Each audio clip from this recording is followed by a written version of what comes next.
Здравейте! Аз съм Роси, вашият експерт по външен вид и поведение на домашни любимци в град Варна.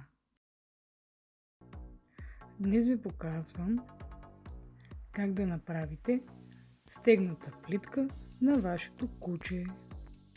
Както можете да видите, първо съм завързала едно малко кичурче точно над очите.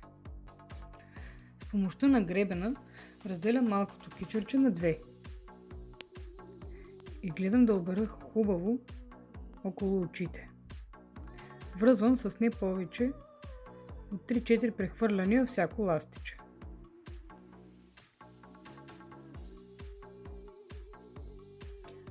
Съвсем леко ви забързвам кадъра, за да мине по-бързо видеото.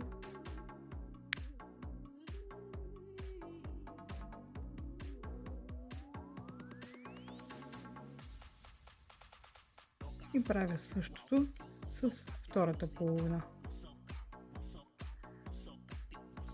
Както виждате, с помощта на гребена намествам внимателно всяко кичурче, за да остане прическата по-дълго време така.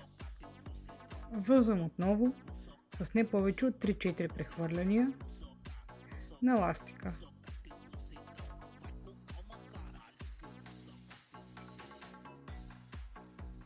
Отново леко ще забързвам видеото. Така или иначе е ясно вече как се връзва.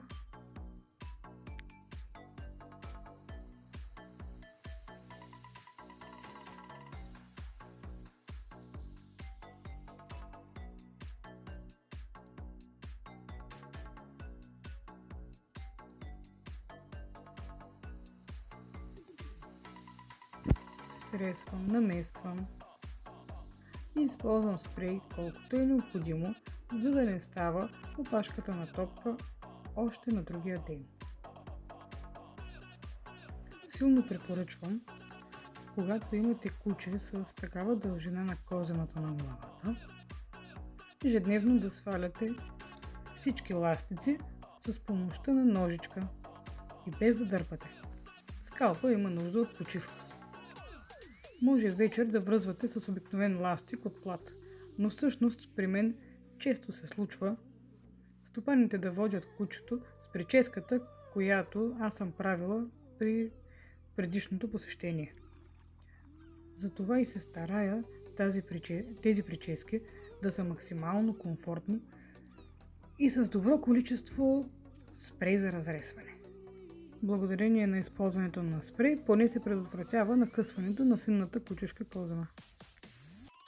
Може да забележите как връзвам ластиците доста по-нависоко от скалпа, за да е сигурно, че няма да го захвана заедно с опашката.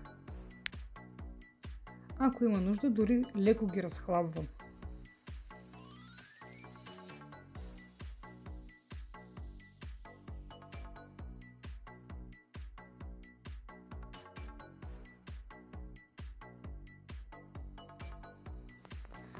Ето и финалният резултат. Не успях да заснема само самото сплитане на плитката, защото ми свърши паметта на телефона. И нека благодарим всички на моят прекрасен модел Арчи за съдействието.